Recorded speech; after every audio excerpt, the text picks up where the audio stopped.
Ladies and gentlemen, just before we start another episode of the Fitzness Academy podcast, just a reminder for those who are listening on YouTube that we are now on Spotify. So please head down into the link in the description and check us out there.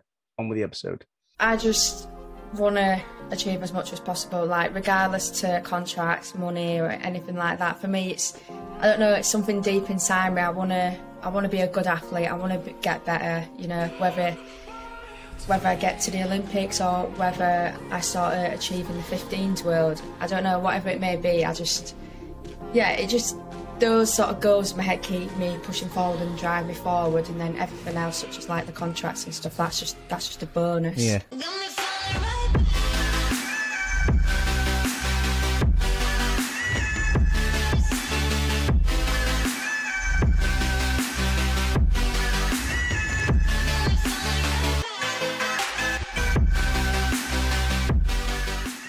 Welcome back, everyone, to another episode of the Fitzness Academy podcast. This is a special one because it's been a long time in the making, and I've been pinging Jodie on the phone to make sure I get this one over the line. So Jodie Ounsley. So Jodie is an Chiefs, England and GB rugby sevens player. Also obviously played in the 15s as well, if I'm not mistaken, and founder of Not Just Anyone as well. And we're going to speak to that a bit later because it wasn't. I didn't see a lot of it sort of online, but I dug deep and I absolutely loved it. So and obviously that was an extremely brief introduction, but I'm going to let Jodie say it because she obviously comes better from the word of mouth. So thank you so much for coming on, Jodie. Well, thanks for having me. No. I'm looking forward to having a chat here. Perfect. Awesome. So before we get serious, though, I don't know if you've watched any episodes. We don't get too serious, but before we get into the more sort of formatted stuff, it's always good to break the ice with an icebreaker question. And what's an icebreaker? And it was a tricky one because you don't give too much away either. And I've said this a few times, but I'm always intrigued because myself as a cricketer, we normally tend to have our superstitions before we go out to bat, go out to bowl. Putting one boot on before the other, taping our fingers a certain way because that's how we've done it for 5 years and we got this amount of runs or whatever. Yourself as a rugby player, before you run out, do you have any particular superstitions which might be quite funny? I wouldn't say they're funny, but I always, because I wear a head guard. Yeah. I always put my head guard on, and I'm not even joking, I literally proper go crazy and proper bash my head in just to I didn't see that, yeah. Yeah. Just to proper get me in the zone, and once I've done that, I'm ready to go out and I'm ready to smash someone basically. But I won't say it's funny, but I think that's the only one really. But I definitely know sort of my teammates have got some odd ones, but yeah, I think mine are pretty simple really. Some rogue ones I've seen as well in the cricket dressing room, by the way. Like people, you can't even touch their bats before they go out to bat. If you touch their bat, they can't use it. They have to use another bat, and it gets quite funny. So I normally tend to try and ask some of the sports sort of athletes that I have on like what are they? Because I'm always intrigued. But now on to the semi-serious stuff because I tend to try and be quite childish. Like I said, it was a very brief introduction, but I wanted to let you sort of tell your story a little bit to the viewers who don't quite know you and are obviously closing their eyes all the time. So could you give us an overview as to your journey up until today? Yeah, it's quite a long journey. But, we've got time. Yeah, so I'll go back to the beginning and just sort of how I got into sport in the first place, I suppose. So obviously it started, I was born profoundly deaf, and then from there that sort of meant that, I became ill quite quickly, and obviously I needed medication to get better, and, that's what it was and that's how it was. And then during the testing and things like that, it came back that I failed my hearing test. But at the time, doctors were just like, oh, that's nothing to worry about. It's probably just, we'll do it again at some point. So we carried on with the tests, and then comes back that I failed it again. And then it soon realised that I was profoundly deaf. So obviously there's different levels of deafness, but in easy words, profoundly deaf is nothing, just nothing left in both ears. So I'm talking like you could get a shotgun and fire next to my ear, and I just wouldn't hear it. So I found out I was profoundly deaf, which was quite a shock to my parents because, you know, they at the time they hadn't come across anyone who was deaf or had any experience or even have any knowledge really. So it was quite nerve-wracking for them. So from there we got told about a cochlear implant. So I'm not sure if you've heard of one of those. It's a bit like it gets implanted sort of behind your skin. It's a bit like a complex hearing aid.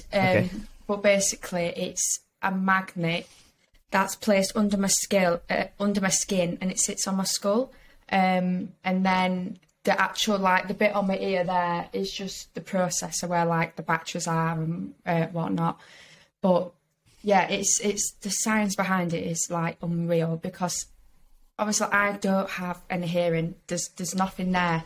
So the way it works, it bypasses sound straight past my ears and straight to my brain, and it sends signals. And then my brain sort of sees this as sound, it's crazy. Anyway, so that's that. And then I sort of went through school, and that's when I did struggle quite a lot, to be honest, because I went to mainstream school because there's obviously different routes. You can either go to a deaf school or mainstream school, and my parents chose mainstream. And I remember I was like the only deaf person all through first school, middle school and high school. So I did feel really isolated quite a lot of the time. And then that's when I turned to sport, which was PE. And I just got stuck into everything. I was very, like, competitive, and still am now, like, really driven, competitive. And even every PE lesson, I felt like I was competing in the Olympics. That's how serious I took it. So, yeah, I really got stuck into sports. But before that, how I first got into sports was the World Co-Carrying Championships. So it's in Yorkshire, right? It's just like a Yorkshire-based competition. Yeah, it's a Yorkshire event. And funny enough, even when I've been speaking to people from Yorkshire, they don't even know what it is. And I'm just like, how do you not know about this? It's unreal. So it's similar to, like, I feel like more people have heard about the cheese race. You heard of that one? I've never heard of the cheese race before, so it's the complete opposite. Yeah, well, that's quite a famous one as well. But anyway, back to the curl race, which is in Yorkshire. You literally, I'm talking, you run a mile with a full sack of curl on your shoulders. So, as you do. For the men, it's as like... you do. It's not, so for the men, they have 50 kg. For the women, 20 kg. And then there's kids races as well, but obviously... They have little small bags, obviously. And then, yeah, so my dad competed in this race. And I remember when I was younger, like, I'm talking about 3 years old, I still remember. It's so weird, like, how you remember things. I remember just watching training all the time in the garden and running up hills and stuff with curl. And I just thought, what is he doing? But it was, like, really interesting. I don't know, I just remember it. And then... He always said that one night I was in the kitchen because we had horses at the time, so we had, like, bags of carrots. And he said I picked up these carrots and put them on my shoulders and started, like, sprinting around the kitchen like some crazy little kid. And he thought I'm going to stop, but I didn't stop. So, yeah, he thought, maybe she might be into sports or she might be an athlete when she gets older. So he signed me up for a race. Bearing in mind I was 3 years old at this point, and you had to be like 5 years old to compete or something, but we just lied about my age. So yeah, I did it. Apparently I won it quite a lot, and then went to do it literally every year. So now I'm 5 times World Co-Carrying champion. It's so bizarre, but yeah. Sorry, I didn't mention that in the introduction, by the way. That was incredibly rude of me. It's quite a funny one, but yeah, but obviously since I sort of went into professional sport, I can no longer compete because obviously, you know, like contracts, injuries, coaches would be fuming, all that side of things. But it would make a great story down the pub on a Sunday night, though. Yeah, you know, I've played rugby. Yeah, you know, professional rugby player. And, oh yeah, I'm 5-time Co-Carrying champs, by the way. Just honestly, but like when I say it, people are like, what is that? But honestly, if you're ever in Yorkshire, that needs to go on your bucket list, because I'm not talking like 2 or 3 people turn up. Big crowds, isn't it? Yeah, so many people turn up, like, from all ages. Like, it's like a family day out. And, like, grandparents do it, you know, parents do it, kids do it. It's just, like, it's unreal. And then, literally, it's because it's on a road. There's a road, and then everyone is, like, lined up on the road and, like, cheering you on. Wow. Like, for the last 100 metres, everyone's screaming. It's so good. Right, backtrack. So, yeah. That's how I first got into sport, the colour race. And then athletics were my main sport, actually, through school. So, like, 100 metres, 200 metres. Did a little bit of shot put at one point, but I wasn't really good at it. And then I got into Brazilian Jiu-Jitsu. So, that's like mixed martial arts. Yeah. Have you heard of Brazilian Jiu-Jitsu? Yeah, it's like almost like, it's not the sort of punching or kicking, but it's more sort of like grappling and... Yeah, sort of it's wrestling, like almost arm locks and chokes and stuff like that. And I got into that because my dad comes from a fighting background, so we were training in the garage. You can imagine what our like Saturday nights were like fights in the garage. It always ends in tears because obviously I lost every time. So yeah, I competed in that for quite a while, became British champion. And then I came across rugby when I was 15, but the story behind that, I wasn't allowed to play because of my implant. And doctors say, everyone who has a cochlear implant know that doctors say you can't do contact sports because, for one, yeah, the processor can break, but that can be replaced. It's more the magnet in the skull. So if that can get dislodged, which is a lot of complications, might need another operation, the implant might not work again, and obviously not very pleasant, you know, magnet dislodging, but anyway. Yeah. So yeah, that's the reason why I couldn't start rugby earlier. And I sort of learned to accept that, and that's why I threw myself in loads of different sports, I suppose, but I don't know, rugby kind of drew to me. So yeah, I got onto my parents' back quite a bit about that. And then my younger brother started playing. So you can imagine, I was watching him train, I was watching him like play games. And, you know, when you see something that you really want to try and then you think, oh, I'm not allowed to do that, it's just so frustrating. And I think my parents could see how much it was like getting to me. So yeah, I got on the back quite a bit, and I think they just got sick of it and sort of said, fine, we'll let you have a go, thinking, yeah, well, she'll soon forget about it and get it out of her system. So we looked into like different safety measures and stuff like that.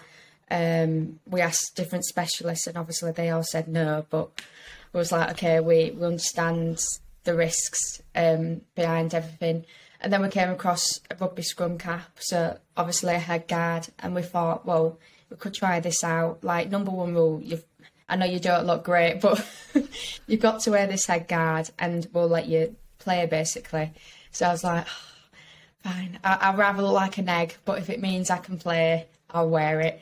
That's the title already. I'm gonna put that as the title already. Look like an egg, but still manage to make it in rugby. Perfect. Done. Honestly, my head guard's white as well, so I'm not even joking. I do look like an egg, but I've learned to embrace it.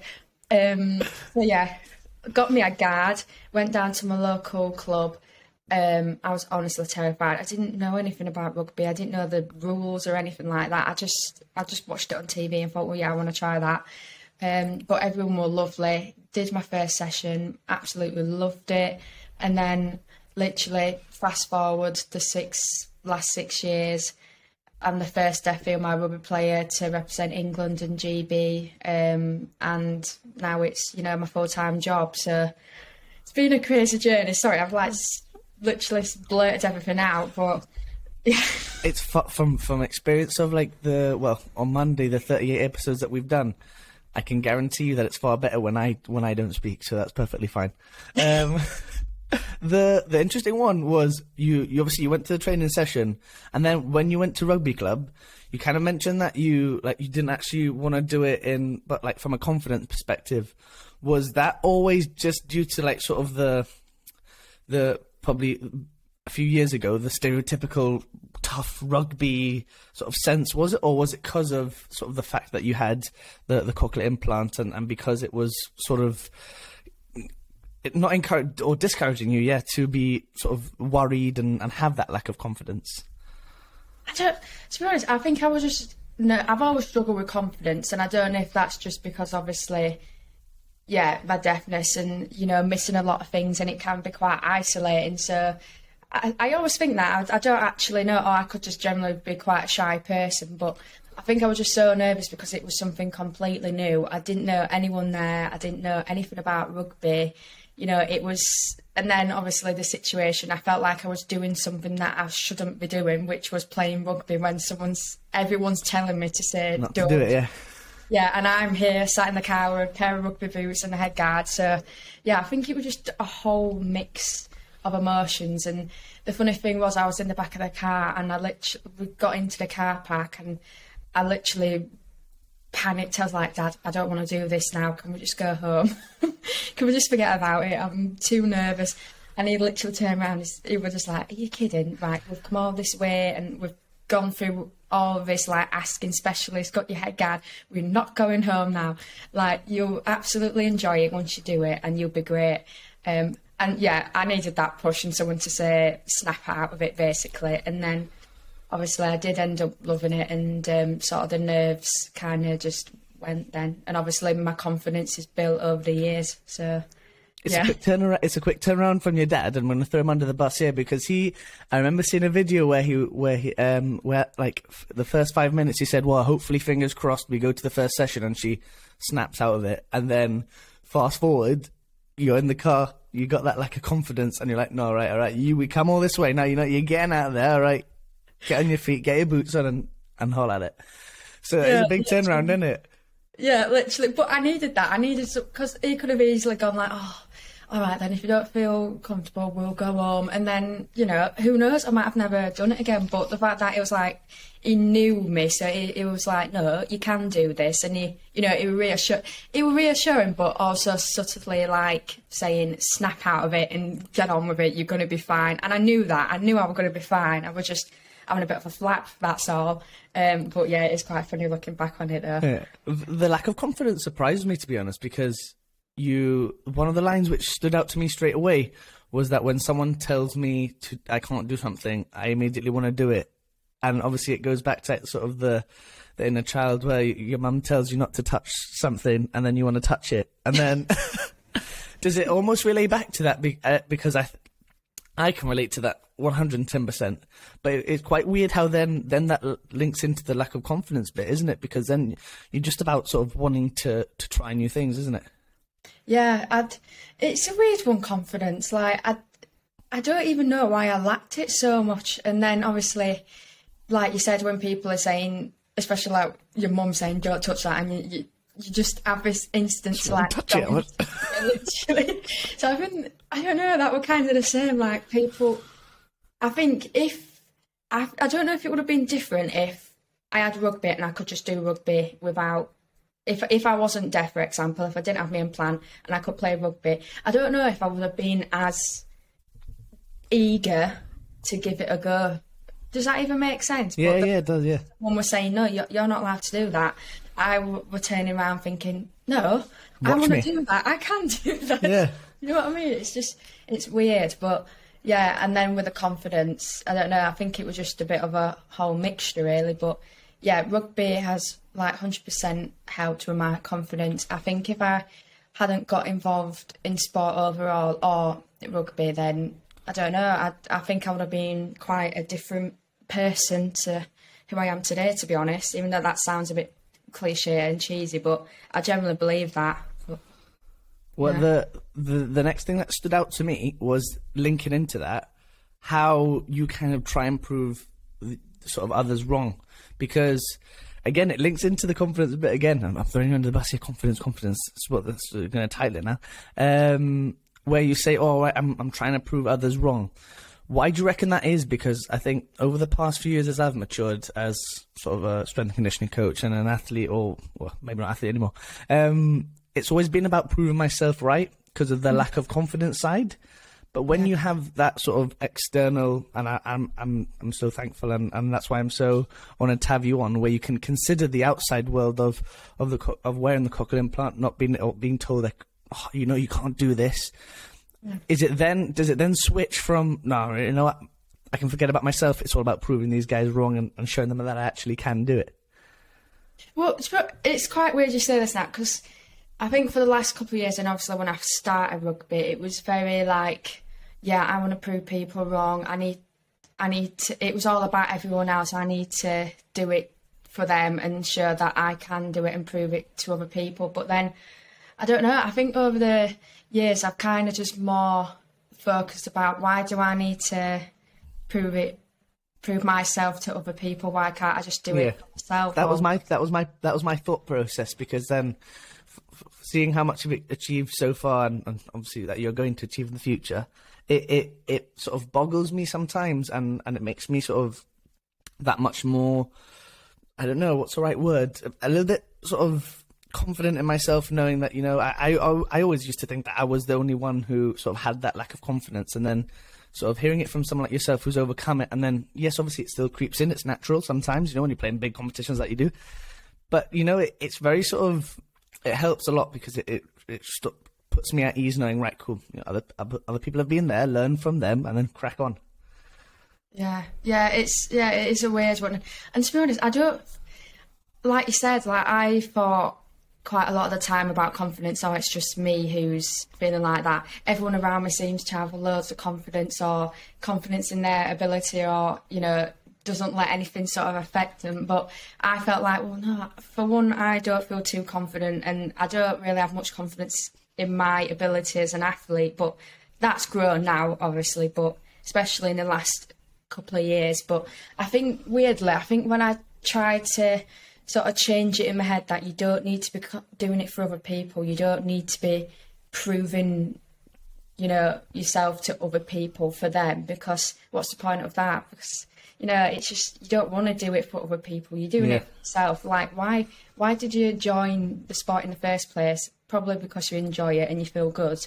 So yeah, why not do it for yourself and prove to yourself that you can do it, whatever that might be. And yeah, I think that has actually helped, you know, since I've sort of tried to flip it in that way and thinking, no, you can do it for yourself, and look how far you have come. And yeah, just making yourself feel good and making yourself feel proud, I suppose, has like helped me a lot. Yeah. Did the fact that you actually enjoyed rugby and wanted to do it help you to where you are today?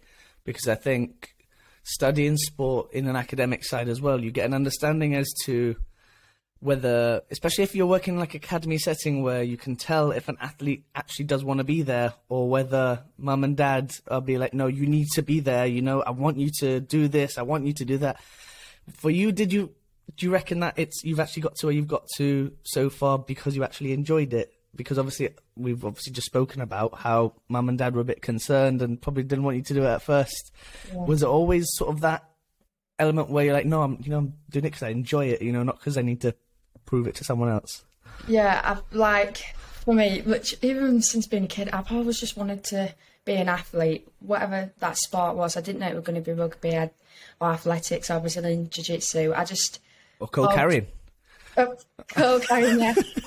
Always wanted to do it. And like, even with the rugby, it was never the case of like my parents sort of nudging me on saying, oh, do you want to do this, or do you want to do this sport? It was always me, you know, nagging them, saying, oh, Dad, can you take me to athletics, or can we have a fight in the garage, or can we go to the car race next year? It's just like, I've always wanted to do it. And I think that's why, obviously with rugby, and why I do it now as a career, I generally just enjoy it. Obviously, it's not all like, you know, perfect every day. And as you know, like as an athlete, it is tough. And, you know, you have your ups, your downs, injuries, selection, whatever it may be. It's tough. But obviously, deep down, it's what I want to do and it's what I love doing. And it almost makes me feel alive doing it. So obviously, I'm going to carry on doing it. So, yeah, I do enjoy it, I would say. Awesome. That's an interesting point there, and I didn't actually write this one down. Did you actually find that as you got more towards your professional contract, did you still encounter selection issues because of sort of coaches' perceptions of being worried about injury and things like that? Wait, sorry, say that again. I literally had a deaf moment there. So no, don't be silly. No, honestly, not an issue whatsoever. With the when you got more towards the professional contract side and sort of as you got older, did you actually see, not political issues, that's probably the wrong way of saying it, but did you see selection issues based on what sort of, if a new coach came in and they heard about you and sort of being a bit worried in a certain way? Well, to be honest, I think it was more my dad, actually. I think it was sort of, well, it was just before I got into the professional setup, but he was always concerned a bit. I remember him mentioning that, what if, could selection be a bit different for me, obviously, being a deaf player? The reality is I am at a disadvantage. Like, it is a team sport. Team sports, yeah, communication and things like that, yeah. It's massive. And then, you know, when there's a player who's at a disadvantage and, you know, the reality is I am deaf, so I am going to miss things. So you do think in the back of your head, oh, well, obviously, if there's a hearing player and if there's a deaf player, which one are you going to pick? And obviously got same, like, athletic qualities or, you know, you name it.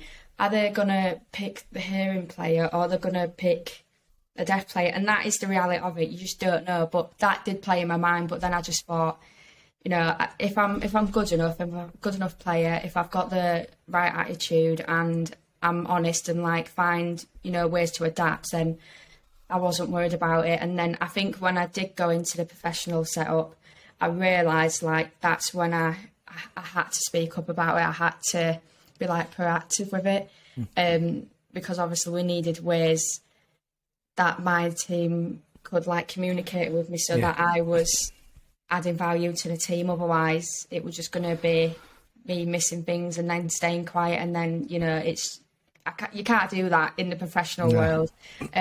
So yeah, it's definitely, I think it's just sort of taught me to be more open and obviously finding ways to adapt. So yeah, I think in the beginning it did, but obviously as I've come on, I don't think of that anymore. But You mentioned being proactive there. Does the aggressiveness on the pitch, and you mentioned sort of before you went out, sort of banging your head, making sure you're in the zone, does the aggressive nature of yourself as a rugby player stem from some of the struggles that you had? Yeah, really, I think so. I think, like, obviously through school and stuff, when I was struggling in school, like, sport was a way to sort of just, not like forget about things, but just, it's something that I felt good at, something I could just clear my mind. And it was almost like, obviously in class, I knew I was at a disadvantage, but whereas I'm in sport, we was all the same, if that makes sense. Yeah. Like, we just all had the same passion, all had the same goal, and we just got on with it. I know it's a bit different with team sport because you still have to communicate. But when I'm on the pitch, I think I do just, like, I don't know what it is, because off the pitch, I am quite, like, a shy person. I'm, you know, quite a sort of a friendly, warm person, I would say. But on the pitch, it's like my head just clicks and I literally am not on it on the pitch. It's just like, I'm gonna absolutely nail you. it's like it clicks.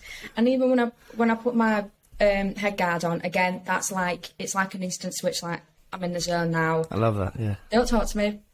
Get this, like, 80 minutes out of the way, and then afterwards, I'll absolutely love you. Yeah, it is quite bizarre, but I think it's just so cool that sport can do that, if you know what I mean. Sport can, like, make you feel like that, and sort of, yeah, it's bizarre, really, but it's almost like you said, that on and off switch, like, that people have, you know, when I know in cricket they kind of mention, like, oh, once you step over the boundary rope onto the pitch, like, that's your moment to switch on now. And, you know, yes, to a certain extent, possibly at certain times of the game. Obviously, cricket's very different to rugby. You know, cricket, we actually probably wait around 20 minutes to actually touch the ball. Bless the cotton socks. But for you, do you have, like, do you struggle sometimes to almost switch off if maybe a bad game's happened, or you know that sort of potentially your performance sort of isn't quite where you want it to be? Yeah, I think this is something I've even, like, today, like, even just switching off in general, whether it's from, like, switching off from training, or if I'm injured, switching off from rehab, and things like that. You're always thinking of the next thing, like, oh, tomorrow I've got rehab, tomorrow got analysis. Weirdly, even if you're not training, you're constantly thinking. But yeah, I have got better at it. But I think especially you mentioned about like if a bad game or something like that, even like especially a few years ago, it's weird. So I could do like 10 amazing things in a game, but if I make one tiny little mistake, whether it was absolutely nothing, whether I missed a tackle or accidentally, like, I don't know, something just didn't pay off, I would literally be so annoyed at myself. I'd literally go so into myself and be so hard on myself and be like, that's not good enough, and really sort of let it affect me, where it's daft really, because everyone makes mistakes, that's just the reality of it. But the fact that I've done 10 things but picked up that one little mistake, that's how it was all the time. And I've learned over the years that it's not like that, like everyone makes mistakes, and it's just trying to not let it affect you that much. It's so daft, but yeah, I've definitely got better on and sort of just switching off from it. Obviously reflect on it, look back on it, you know, how could have you done it different, how can you do it better next time, and then just, you know, move on, forget about it. But whereas a few years ago I would dwell on it and think, because I made that one mistake, I'm going to do it again in the next game. It's just so weird how the mind works. But yeah, I definitely think I've got better at switching off though.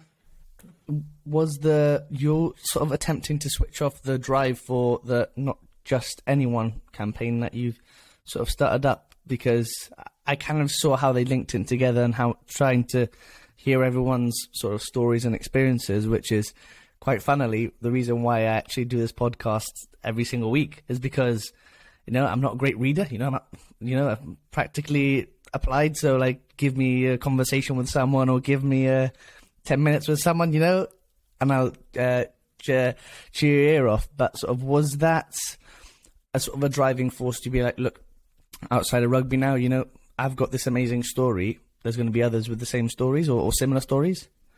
Yeah, well, actually, so, yeah, that was the main thing. I think the main, reason behind it was because I saw how much of an impact it's had on myself mostly, just by, I don't know, being honest and speaking up about my personal story and how much it's helped me just being more vulnerable with people, I suppose.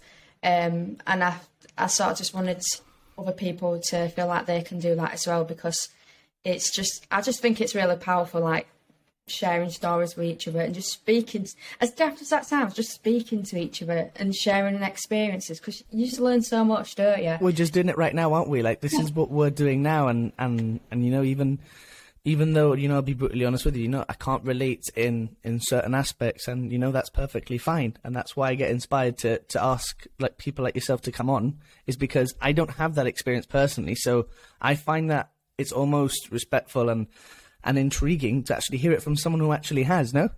Yeah, literally. And like yourself, obviously I don't have some of the experiences that you've gone through. So it's just interesting, and you do learn a lot. And like you said, you can either learn something from it, you can feel inspired, or you just even educated from it. Do you know what I mean? So yeah, that's sort of one of the reasons why I wanted to start it. But then also I've had, in my career so far, I've had quite a fair few of injuries as well. So obviously when you're injured, I take rehab really seriously. I put 110% in rehab, but I also needed something just to keep me occupied, I suppose, and something I can put my effort in when rugby's not in the picture. So it did sort of help me switch off from rugby and give me something to do as well. So yeah, probably them two reasons, and obviously just outside of rugby in general, when I've got the free time and stuff like that. So yeah, that's incredible. And I'm going to leave obviously everything in the description, by the way, so you all can check it out. It's amazing. I spent about 2.5 hours just reading the website alone, so it was unbelievable. On to the Q&A section, because like I said, they haven't released it. About 4 episodes of recording now, where so about 24 hours before, thereabouts, I've released a nice little story, come up nice and artsy, where I let other people kind of interact and see that, because now that I think about it, it actually kind of allows people to do their own research after I've actually done mine, and it allows people to see your journey, and it just spreads that awareness. So I chose the 2 best ones here, which I thought sort of could sort of spread the conversation. And the first one was, what are some considerations/struggles which you might face on a daily basis? I'm guessing whoever's written that, I obviously I don't try not to mention any names for anonymity, but I'm guessing that's sort of outside of rugby, because we've spoken about team sports, how communication is important, but on a daily basis, potentially, what are some of the considerations/struggles? I think that's what we're getting at. So you mean struggles that I personally? I think so, yeah. I think that this is what they've written down, yeah. So I'm guessing that's what they mean, yeah. Yeah. Well, obviously, like, my biggest struggles in today's life is obviously like my hearing. So it's just little things. Well, obviously during COVID and like the masks, you can imagine. Oh yeah, sure. Yeah. I lip read. So as soon as like everyone in the mouths, it were an absolute nightmare. And it was weird because obviously, yeah, I'm quite shy, but obviously I'm fine with speaking to people and stuff. But it got to the point, and I don't have anxiety or anything like that, but it got to the point where I would literally dread going to the shop to get some milk or something, because I knew the fact in my head, I'm going to have to like pay for my stuff and someone might start speaking to me and I'm not going to know what they're saying, and then it's going to be awkward and then I'm going to miss what they're saying. And just a thing like that, it really just was building up in my head and stuff. But obviously we don't have to wear masks that much now. So it's more just sort of the simple things, obviously accents. People's accents don't realise it's obviously different lip patterns, different mouth movements. Yeah, true. People don't realise that though, but like obviously my parents being from Yorkshire, I can lip read their conversations easy. Perfect, yeah. So even if I didn't have my implant on, I wouldn't have to hear them, but I could have a conversation with them just by reading the mouth. But for example, like my teammates, we've got people from America, Ireland, Scotland, and a whole mixture of accents. And I'm literally there like straining my eyes to like lip read. But I'd probably say that's like quite a big one actually. Sort of lip reading different accents, especially in the climate I am in now in rugby and different sort of nationalities and stuff. But yeah. Especially in the moment, like going back onto the on-field stuff, if someone is just trying to get a message across on the game as quickly as possible, they're not going to, at first thoughts, they might not sort of consider that, or that might not cross their mind, because they're just thinking, like, no, Jodie, like, sort of that, and come up with something tactical, and then they don't think about it, and then sort of they relay it back. But I didn't actually think about those 2 points that you mentioned, so that question's actually even better than I thought it was going to be. So, on to the next one. It's like, do you feel that there is still a big gap? This is obviously onto a sort of a more sort of generic side here. Do you feel that there is a big gap between female and male rugby still in today's day and age? Obviously, like, even if you compare women's rugby, like, in the last 3 years, it has come on massively, and I think it's like the fastest growing sport at the minute, and it's unreal. Like, I see some of those Olympic 7 crowds, they're huge. Obviously not last year or this year with the Olympic Games, obviously because they were rescheduled in Tokyo. But you look at Rio Olympics when they were around, it's decent crowd sizes then, and you know it's not just it's Olympic Games. You know it's really exhilarating to watch. Yeah, so like obviously there's like the 7, so like that's at the Olympics, Commonwealth Games. But then in the 15 side, you know, like even the England matches now, the crowds are unreal. And even for like Premiership games, you know, we're getting so much more fans now, because before we, you know, would struggle to even get people at the games, but people are actually, you know, buying tickets, coming to watch, and even just on social media and all the media side of things and player contracts, everything is just like, it's just on a rapid upscale. But obviously it's still nowhere near the men's, and that's just the reality of it at the minute. But you know, it's going in the right direction, and it's an exciting, you know, journey to be on.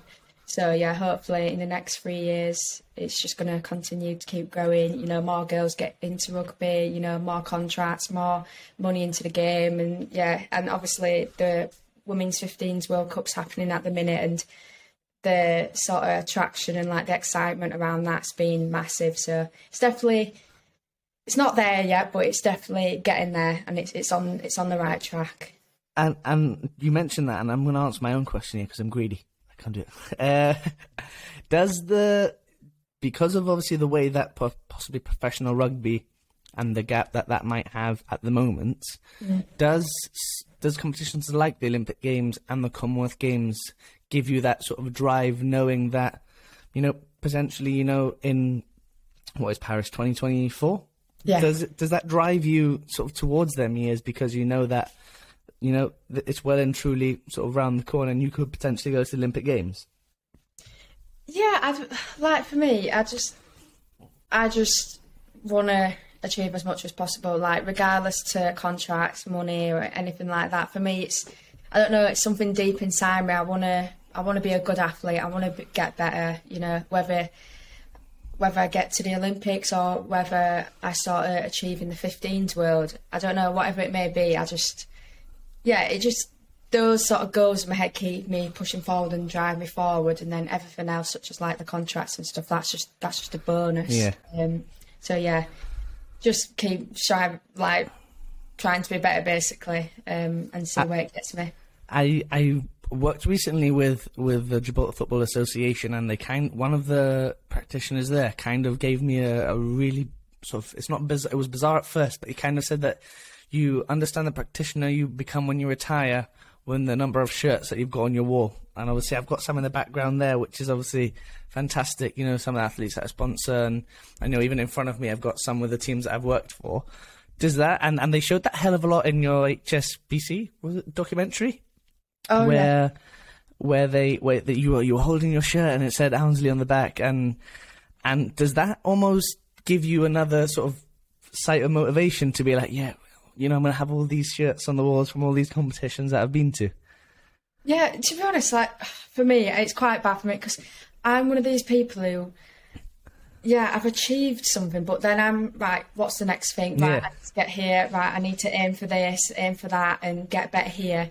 And then before you know it, like, the last 6 years have, like, whizzed by, and I've kind of lost track of how much I've actually achieved. Like, if you've showed me at the start of the rugby and told me what I've managed to do now, I'd be like, what? So yeah, I think even when we were doing that documentary and they were like saying, oh, look at your shirt, and I was like, look at my shirt, all right, but like, you know, I feel really big-headed. And then when I was actually looking at it and seeing my name on the back, I thought, oh, all right, that's actually cool. That is actually an England shirt, my name on it. And obviously I've been around the world so far, you know, going out there when I was 18, like, that's something you should be proud of. So yeah, I think you're right. I think sometimes you just do need to, like, stop for a minute, whether it's seeing your shirt or something, or even looking back at when you first started and just realising how far you've come before, like, constantly thinking what's the next thing. Because like you said, before you know it, you retire and then it's done. Yeah. So yeah, I think I need to get better at that, just pausing for a minute and just appreciating what I've done so far. So yeah, I'm glad you've said that. I probably need to do that. You're going to go home, look at your shirt for the next 10 minutes, right? James told me to look at my shirt, so I'm going to do it. Yeah, just sit there looking at my shirt. I appreciate where I am. James told me. James. Awesome. So onto closing notes, because this definitely ends up taking a little bit more time than the actual main topic conversations do, because I know that your mum and dad have been instrumental is an understatement for sure. But has there been one or a number of individuals who have influenced you both on and off the pitch? Yeah, so obviously my parents have been like my absolute rocks, basically. But yeah, I'd have to say my auntie. Obviously she passed away a few years ago now, but it's quite funny. But so obviously I'm deaf, and my auntie was completely blind, like, oh wow, no sight whatsoever, and she literally lost her sight when I think she was in her teens, so maybe like 15, and one day she just like lost her sight. Anyway, so I came into the world and obviously we're like inseparable, and this memory sticks in my head like it was yesterday, and I think it does because I don't know, I felt like I learnt something on that day, like cheesy as that sounds. So we used to, like, she lives in Whitby, we used to go down to the little shop in town to get some sweets or whatever, And normally would go as a group, so her and like a boyfriend, and obviously just a family, because obviously she's blind, and you know, just to guide us down there. Yeah. But there was one day where everyone was at like work, and she could tell I really wanted to go to the shop. So I was just like, right, we'll go to the shop. We can get there on our own. And, you know, that could be like, could end badly. But anyway, so we're walking down the road, like holding hands. I think I was so young at this point, walking down the street. And then we had to cross the road, this busy road. And I remember turning to her. She was called Annie. Well, I called her Annie. And I was like, Annie, how are we actually going to cross this road? Because I can't hear the cars coming, and you like can't see the cars coming. Word. And I'm not even joking. Like, I just remember she snapped back at me. She was just like, Jodie, we're going to get across the road. It's fine. Like, you can be my like eyes, and I can be your ears, and we can work together and get around it type thing. And she was like, basically just saying, don't let that stop you. We'll get there and we'll get through it. So I don't know, as a little kid hearing that, it was kind of like, oh, yeah, we can get to town. And it sounds so small, but I think now I kind of just think she just got on with things and she found ways to get around stuff. And that's how I am now. I'm very like, no, that's not going to stop me. You find a way around it and you sort of crack on. So yeah, long story short, my auntie. But that's an unbelievable story. That is fantastic. It's funny, but yeah, that is an unbelievable story. That so last piece of it, last point, sorry, is, and this is a question I normally ask everyone, and it's sort of, what is one piece of advice you have for anyone who wants to be a future professional rugby player, whether that be sort of in the sort of domestic game, playing for England, playing for Team GB, anyone who wants to be the next Jodie Ounsley, or anyone who wants to be the next person who inspires anyone for everything or anything? That's quite a good question, actually. I think for me, biggest thing I've learned as becoming professional is taking risks. I know that sounds daft, but the amount of times I've sort of taken a risk and been scared of not it being the right decision, but then actually being the best thing that's happened to me. And whether it's like, for example, I've moved down to Devon now, I've moved away from home, I've moved to clubs, and at the time I thought, oh no, that don't feel right, but I went with my gut, I've done it, and it's actually turned into something pretty special.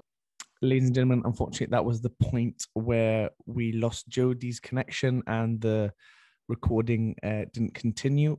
Thankfully, we only had about literally 15 seconds left of the episode. Either way, 15 seconds or 15 minutes, it's still frustrating nonetheless. So anyone from Riverside who's watching this or listening to this, could you please get in touch, obviously, with the business email down below, and hopefully we can get that sorted, make sure it doesn't happen again. But on to Jodie. What an unbelievable lady. I cannot express how grateful I am that she gave me her time throughout her busy schedule to come on and talk to me about her life, about her struggles, about her journey to where she is today and to where she wants to get to. And I cannot be more proud of what we are building here, to be able to bring on unbelievable guests like that. If we can do that every single week, which we are doing at the moment, I'm a bit worried as to how big we can become, and worried in a good way, not in a bad way. So Jodie, if you are listening to this, thank you so much. I honestly owe you to the moon and back, and I just wish you all the best of luck for the future. We'll be watching on, and I'm rooting for you in Paris in 2024 when she goes and smashes it with the GB Rugby Sevens, and with everything, with not just anyone, with anything that she does in her future. I'm going to leave all of her links in the description down below, to her documentary on HSBC, to her YouTube channel, to all of her social media platforms, and obviously not just anyone as well. So please do check it out for yourself, especially the documentary. Even though we covered similar topics to that, I just want you to go over and watch it for yourself, because it's unbelievable as it is. So thank you very, very much, Jodie, and thank you ladies and gentlemen, for watching and listening to this episode of the Fitzness Academy podcast. 39 episodes, ladies and gents. Every single time I release one, I honestly can't believe that we're getting to the numbers that we are at the moment, and we continue to grow on a daily basis. You know, we've not got millions of subscribers, we've not got millions of viewers, but the core group of you that listen to every single episode or to a number of episodes, I am truly grateful, and I'm so excited to see this podcast grow even further. And to keep inspiring people and to keep educating people on different topics and to the individuals that are out there with incredible stories. So thank you very much again for listening or watching. Have a fantastic day, and we'll catch you next time with another episode of the Fitzness Academy podcast. Take care, team.